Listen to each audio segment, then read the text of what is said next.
सतगुरु की साजी निवाजी प्यारे सात संगत जी, प्यार और सत्कार से कहना धन निरंकार जी। सात संगत जी, समय हाथों से गुजर रहा है जैसे बंद मुट्ठी से रेत। 1948 से लगातार जारी संत समागमों की श्रृंखला में यह 76वां वार्षिक निरंकारी संत समागम है।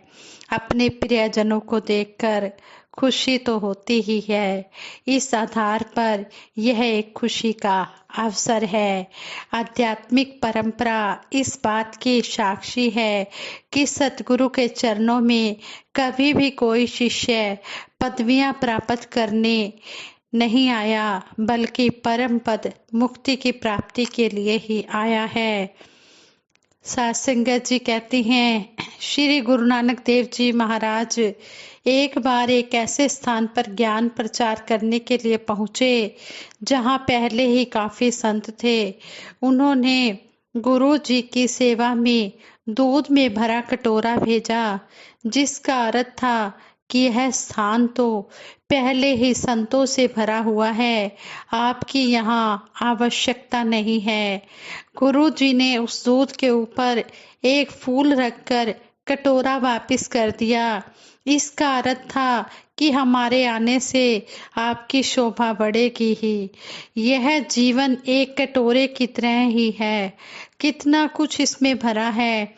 इसमें यदि कोई सेवा करने का अवसर मिलता है तो उसे एक फूल की तरह जीवन की शोभा बढ़ाने वाला होना चाहिए, ना कि अहंकार में आने वाला। सतगुरु का स्थान परम पिता परमात्मा का स्थान होता है। कोई भी पिता यही चाहेगा कि उसकी संतान उसका नाम रोशन करने वाली सिद्ध हो।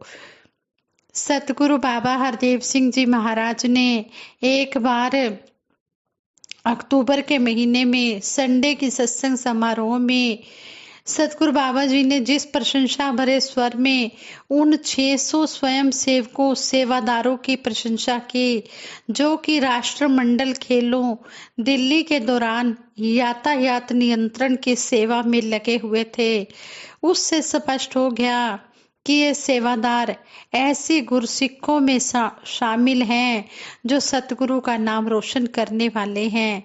10 अक्टूबर 2010 को भी उन्होंने बाबा जी ने एक ऐसे संत सेवादार प्रबंधक का उल्लेख किया जो कि पदाधिकारियों में शामिल नहीं थे, लेकिन 10 दिनों से लगातार मेहनत कर रहे थे प्रोग्राम की सफलता के लिए।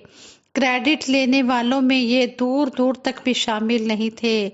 सतगुरु बाबा जी ने कहा कि कई पहाड़ जैसा योगदान देकर भी राई जैसी चर्चा भी नहीं चाहते, इसके विपरीत कई राई जैसा योगदान देकर भी पहाड़ जैसी चर्चा कराना चाहते हैं। इस प्रवृत्ति को बाबा जी ने नीचता कहा। तथ्य यही है कि सतगुरु बाबा जी जिस किसी की प्रत्यक्ष या अप्रत्यक्ष प्रशंसा करते वह उनका नाम रोशन करने वाला होता है। इसके विपरीत जिसे अपनी हरकतों के कारण कभी यह सुनना पड़े कि क्या तुम्हें तुम्हारे गुरु ने यही सिखाया है, तो समझ लीजिए यह नाम रोशन करना तो नहीं हुआ। नमस्कार की लाइनों में, कैंटीन, लंगर आदि में धक्का मुक्की, छीना झपटे आदि भी इसी श्रेणी में आते हैं। इस 76वें समागम के अवसर पर यही चिंतन करना अनिवार्य जान पड़ता है कि हम में से हर एक इस क्वेश्चन पर विचार करे कि हम सतगुरु का नाम रोशन करने वाले हैं या नहीं। नाम रोशन करने वाले हैं तो स्वाभाविक ही आशीर्वादों के पात्र हैं।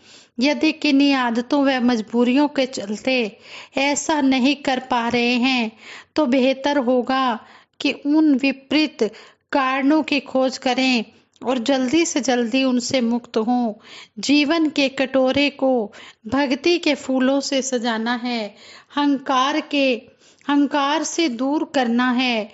दातार कृपा करे कि इस काम में हम सभी सफल हो सकें। हम कभी भी घमंड ना करें, अभिमान ना करें। सतगुरु ने यहाँ समझा दिया है कि जो गुरसिख पदवियों से ऊपर उठकर सेवा करता है, किसी पदवियों में नहीं पड़ता, किसी पोजीशन में नहीं पड़ता, सिर्फ सतगुरु के आदेश को मानता चला जाता है, ऐसा गुरसिख गुरु के दिल में अपनी जगह बना लेता है। कहते हैं कि कई ऐसे सेवादार होते हैं जिनका कहीं भी सेवादार प्रबंधकों की लिस्ट में नाम नहीं है, लेकिन जिनका कहीं भी पदाधिकारियों में नाम, कहीं पर भी नाम लिस्ट में नहीं है, लेकिन वो गुप्त रूप से सेवाएं कर रहे हैं और इतनी बड़ी बड़ी सेवाएं कर जाते हैं कि जिसका पता सिर्फ सतगुरु निरंकार को ही होता है, और वो किसी के आगे इस बात की चर्चा भी नहीं करते कि मैंने इतनी सेवा की है। तो यहाँ पर सतगुरु सच्चे पातशाह ने समझाया है कि कई कई कई इतनी लगन और मेहनत से सेवा करते हैं, कई कई दिनों तक सेवा करते रहते हैं, पहाड़ जितना योगदान देते हैं, लेकिन राई जैसी चर्चा भी नहीं करते, जरा सी भी चर्चा नहीं करते कि हमने इतना काम किया है। और कई थोड़ा सा काम करके भी इतना जतलाते हैं, इतनी चर्चा कराना चाहते हैं कि मेरा हर जगह नाम हो। तो कहते हैं ऐसी सेवा का कोई फायदा नहीं है। अगर हम सेवा करना चाहते हैं, सतगुरु के आशीर्वादों के हम पात्र बनना चाहते हैं, तो हम निष्काम निरक्षित भाव से सेवा करें और सतगुरु का नाम रोशन करने वाले बने। 76वां अंतर्राष्ट्रीय निरंकारी संत समागम 28, 29, 30 अक्टूबर 2023 को आध्यात्मिक स्थल समालखा में, निरंकारी आध्यात्मिक स्थल समालखा में होने जा रहा है। और 31 अक्टूबर को सतगुरु माता सुदीक्षा जी महाराज के आशीर्वादों से गुरु वंदना का प्रोग्राम भी होगा। हर साल यहाँ विश्व के कोने कोने से ब्रह्मज्ञानी संतों महापुरुषों का आगमन होता है, जहाँ सभ्यता, संस्कृति, बोली, भाषा, खान पान, रहन सहन, पहनावा आदि सब कुछ तो अलग अलग दिखाई देते हैं, लेकिन इन संतों महापुरुषों का आधार एक सत्य निरंकार प्रभु है, जो सत्य चेतन आनंद स्वरूप सर्वव्यापक सर्व संपूर्ण प्रभुत्व संपन्न सनातन व सार्वभौमिक परम सत्ता है। इस सर्वशक्तिमान निरंकार की जानकारी सत्य सम्राट सतगुरु माता सुदीक्षा जी महाराज की कृपा से होती है। सतगुरु क्रिएशन और निरंकार, सतगुरु क्रिएशन और सत्य निरंकार प्रभु क्रिएटर को अलग अलग करके समझा देता है। इसी को ब्रह्म ज्ञान कहते हैं कि संसार क्या है और निरंकार क्या है। इस बात को सतगुरु ही समझा सकते हैं और इसी को ही ब्रह्म ज्ञान कहते हैं। जब यह ब्रह्म ज्ञान मानव के आचरण में ढल जाता है तो मजहबों मिल्लत की दीवारें गिर जाती हैं। मानव में संकीर्णता, तंगदिली, तंग नजरी की भावना, परोपकार, सहनशीलता, प्रीति, सहयोग, नम्रता की भावना में तब्दील हो जाती है। संसार की भौतिक सीमाएं होने के बावजूद भी इनके दिलों में दीवारें नहीं होती, क्योंकि एक ज्योति है सबके अंदर, नर है चाहे नारी है, ब्राह्मण क्षत्रिय वैश्य हरिजन, प्रभु की रचना सारी है। निरंकारी संत समागम अंतर्राष्ट्रीय स्तर पर एक ऐसा मंच है जहां मानव जातिवाद, प्रांतवाद, संकीर्ण राष्ट्रवाद, हिंदू, मुस्लिम, सिख, ईसाई, जैन, पारसी, बौद्ध आदि विभिन्न धर्मों मतों की सीमा रेखाओं से ऊपर उठकर एक मानवीय पहचान हासिल कर पाता है। वह ईर्ष्या, निंदा, नफरत, क्रोध, लोभ, मोह, अहंकार आदि की भावना से ऊपर उठकर महसूस करता है कि इंसान सबसे पहले इंसान है। संसार में आज जो कभी महसूस हो रही है वह इंसानियत की है। सतगुरु ने हमें मानवता की पहचान कराई है ताकि मानव निरंकार प्रभु की सबसे सुंदर अभिव्यक्ति सिद्ध हो।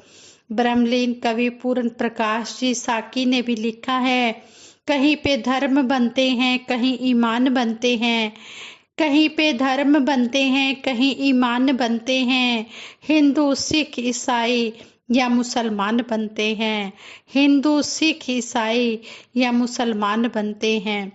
खबर कर दो जमाने को हमारे पास आ जाए, खबर कर दो जमाने को हमारे पास आ जाए, यह महफिल है वो साकी जहां इंसान बनते हैं, यह महफिल है वो साकी जहां इंसान बनते हैं।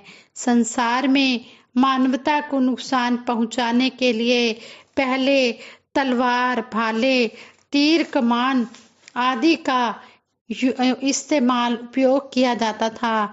आधुनिक युग में बंदूक, बम, मिसाइल आदि का इस्तेमाल किया जाता है। नई तकनीक से इंसान ने मानवता के विकास में कोई व्यापक व कारगर कदम उठाया हो, ऐसा उदाहरण देखने को नहीं मिलता। संसार वैर, ईर्ष्या, निंदा, नफरत, हिंसा के दौर से गुजर रहा है। एक इंसान दूसरे को बर्दाश्त नहीं कर पा रहा है। पूर्ण प्रकाश साकी जी ने लिखा है, भाखड़ा नंगल पर बांध बनाने वालों, भाखड़ा नंगल पर बांध बनाने वालों, दरियाए नफरत पर भी बांध बनाया होता, दरियाए नफरत पर भी बांध बनाया होता। इस भौतिक संसार में चार व्यक्ति भी निस्वार्थ भाव से एक साथ बैठ नहीं पाते हैं, लेकिन सतगुरु ने इन लाखों लोगों के मानव परिवार को एक साथ बिठाकर सत्य निरंकार प्रभु की भक्ति से जोड़ दिया है। एक मत होकर हम इतनी बड़ी संख्या में इकट्ठे हो गए हैं तो दुनिया में भी हम इस तरह रह सकते हैं। जहाँ सत्य प्रभु परमात्मा का नाम लिया जाता है वहीं शांति होती है। यह एक आध्यात्मिक सिद्धांत है।